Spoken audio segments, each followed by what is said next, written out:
My wife got me watching The Other Way. Now, I'm big on the TLC show 90 Day Fiancee. That's when people meet online, maybe they're on vacation. You fall in love with somebody from a foreign country, and they try to move to America to make your relationship work. On TLC, The Other Way, it's the same situation. They meet online, they meet on a vacation or something like that.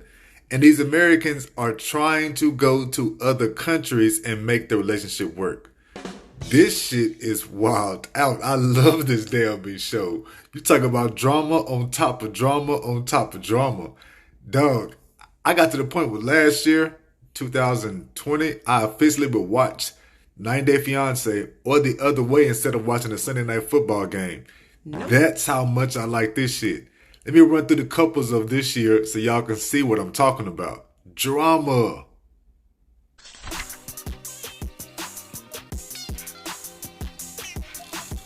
Okay, we're going to start off with the couple Jen and Rishi. Jen is from America and she goes to India because she meets Rishi in the hotel lobby. He's a model and everything. The reason why I'm struggling with this one is because this is an American, again, going to a foreign country and trying to impose the way we do things on them. With them, it's going to be the prearranged marriage. Rishi's parents have already got it set in their mind that they're going to get him a prearranged marriage. They're going to find a wife for him. They're not studying an American, especially this older Jen. He hasn't told his parents shit. She's trying to force him into his parents shit. They stay going through some bullshit. I am kind of pulling for them though. I am kind of pulling for them though.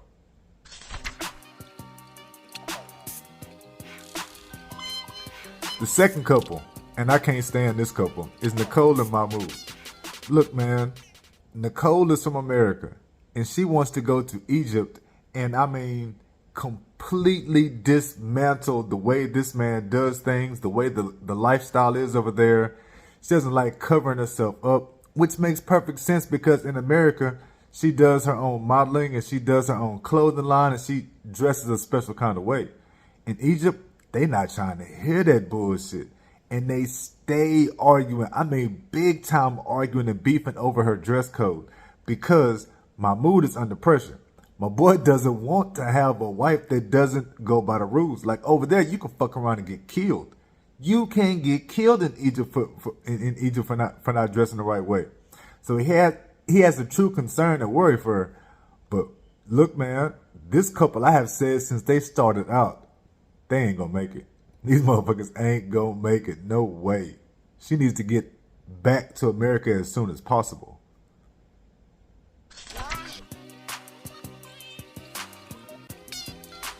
Couple number 3, Chris and Jamie. Now, Chris is from Alabama. Jamie is from Colombia. She takes her Alabama country ass down to Colombia. And look, man, the big thing with this one is going to be Chris shows up and has all type of fucking issues she has not told Jamie about. If I'm Jamie in Colombia, I want the American to take her ass back to America. She has a problem with her neck, like her neck was broken before in an accident or something like that, so she goes through excruciating neck pain. I can only imagine, and I don't want to imagine. And then after that, she has a real big problem with the way that she eats. She's a picky eater, doesn't like to eat a lot of stuff. You're in a brand new country. You got to get your mind open to a few things, Chris. You really do. And the last one, her last health issue, dog, Chris has narcolepsy, which means she just falls asleep at random times in random spots in random places. It's not about how much sleep she got the night before. It's an actual medical condition, narcolepsy. If I'm Jamie, I'm telling her ass to go back. This ain't the spot for you.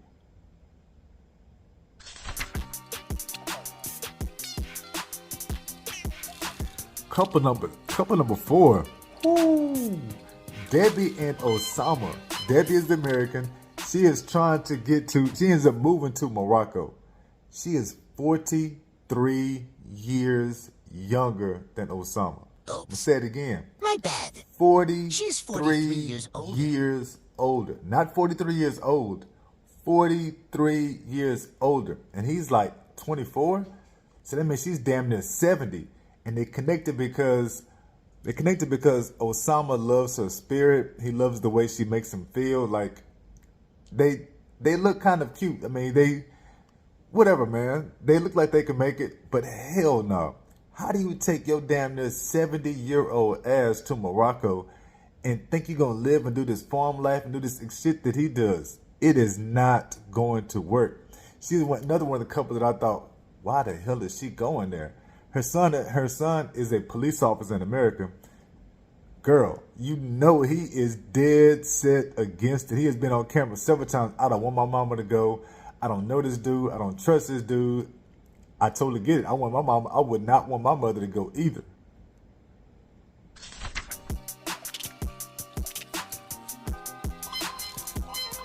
Couple number 5.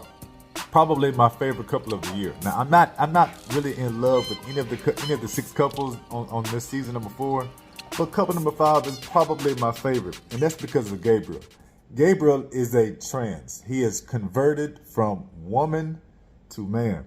He has all the equipment, everything else is done. I mean, I do not see the woman in him anywhere. I guess I can say I can see the former girl in him. At certain times, he makes certain faces, does certain things, like that jump shot. Wow. But either way, he's down in Colombia. He has his own line where he does underwear for people who are transitioning to men, and underwear have a bulge in it to make it look like you have a penis. That's what he does for a job. He creates this.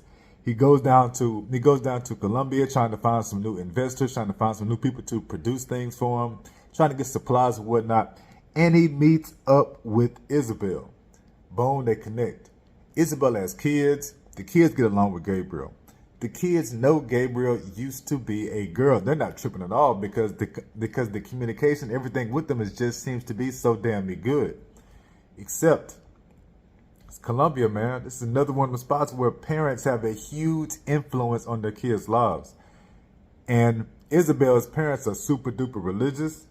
They're not down with that trans type. Like, they're not down with that trans shit. And Isabel has already said, if my parents don't accept you, I don't know if we can keep the relationship going. Wow, this motherfucker has moved to Colombia for you and your kids. And you hit him up with that? It's going to be some wild ass shit. I'm pulling for him. I really am. Probably my favorite couple of the season. But I do not have any good thoughts about this one either.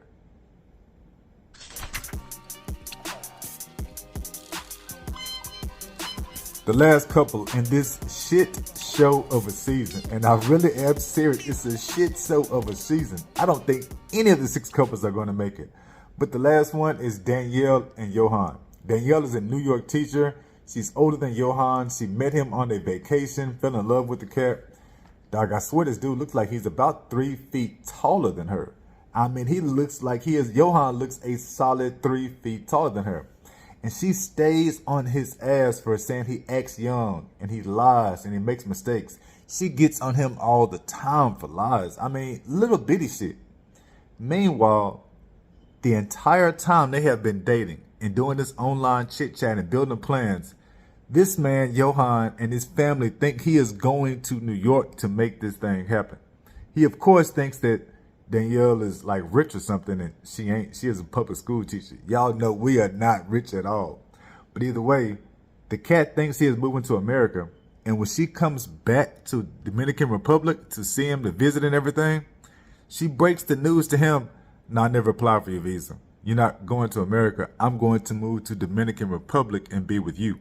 We're not going back to New York at all. We are going to stay in Dominican Republic. That rocks this man's world. I mean, that rocks this man's world. So at that point, to me, you can never ever call him out for lying about a damn thing. That's the biggest lie of all. The man thought he was coming to America, but he's not. And that is the shit show of what we call 90 Day Fiancé the other way. I love this show.